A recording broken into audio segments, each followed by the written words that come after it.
Hello everyone, thank you very much for joining me today here. This is my next tutorial for the Rubik's Cube.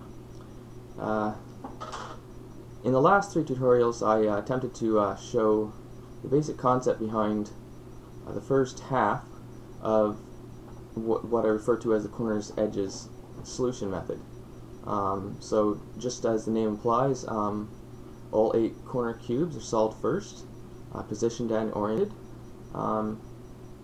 And after that, the 12 edge cubes are put into place and flipped the right way, and that completes the cube. So I have a fully scrambled cube here, and just going to quickly make my 6 X's. So here we go, we're making a red X, and have to find a way that maybe you can see all the different sides of the cube at once. Might have to use a set of mirrors. So now I have the red X. That's pretty much intuitive. And then making an orange X on the other side. Recognizing about 7 patterns. And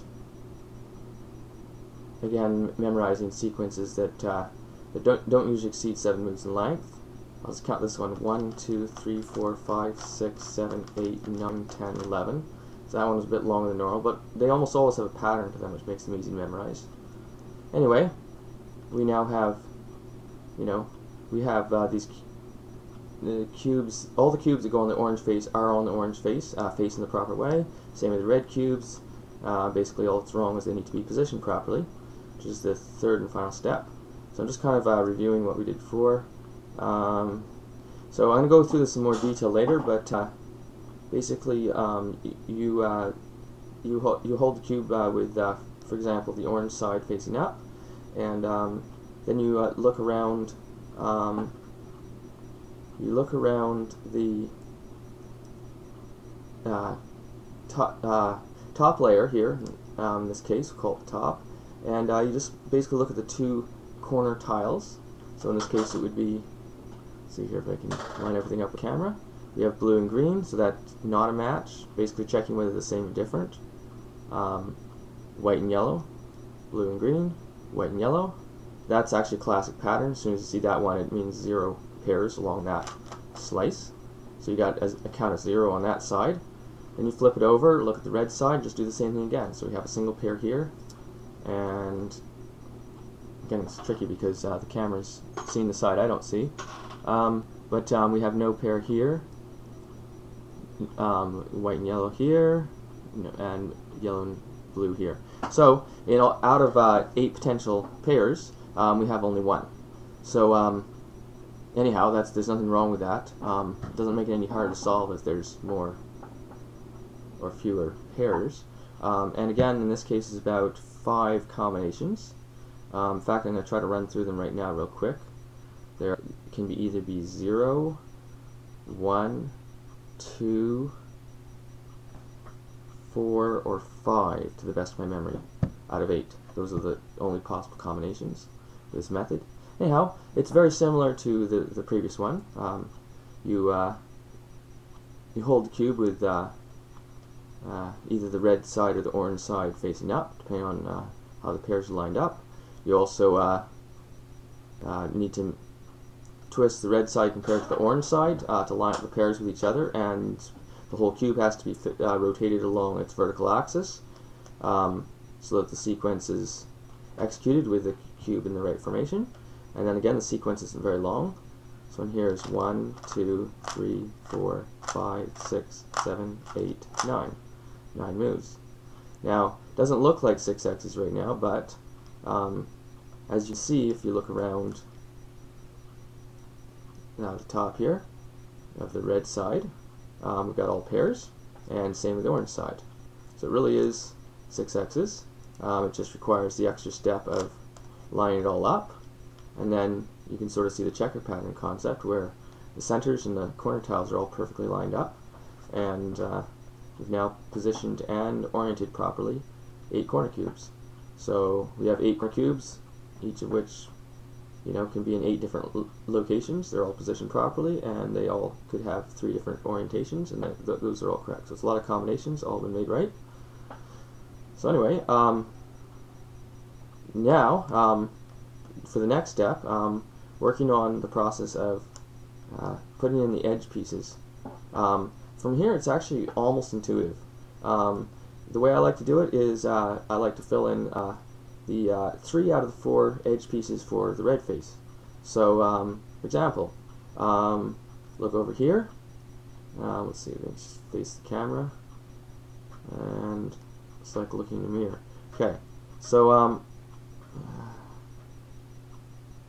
okay, wait a second, that's got me confused again. Okay, so right here,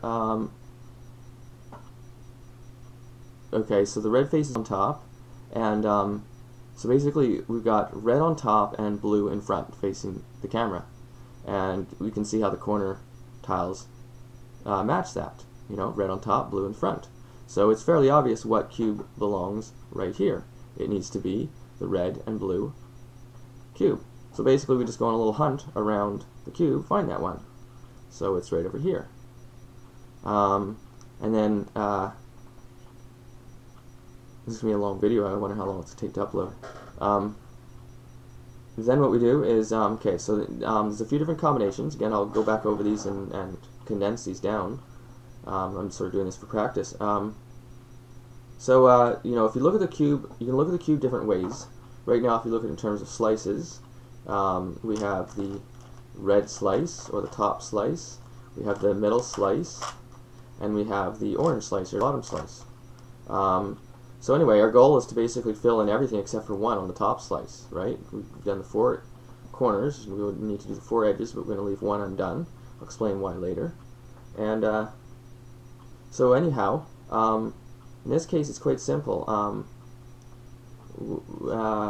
Here's the spot where it needs to go. Here's the cube that we want to put there. So we rotate the orange face until this cube is right below its target location. Now, after that, it can only be in one of 2 orientations. You know, either with the red tile facing, like, either with the red tile on the orange side, which it's not right now, or with it on one of the 4 sides here. So anyway, it's faster and easier if it's this way, and it's literally I think it's 5 moves. 1, 2, 3, 4. Actually 4 moves. Very non-destructive, almost intuitive, and we just put the piece in there without disturbing any of our corners. The X's sort of look like they're gone, but that's just because the orange side has been turned. You can always turn it back so that it lines up and you feel happy about it. Right? And then you do the same thing again. Red and white over here. Like that. We need to pop that one in there, and it's sitting down here. So all we do is put this underneath, and then do the same thing again. And even read it off the sequence to you, because it'll be good practice. R minus, let's see here, how's the proper way to say it? Okay, anyway, I'm just going to take a go at it.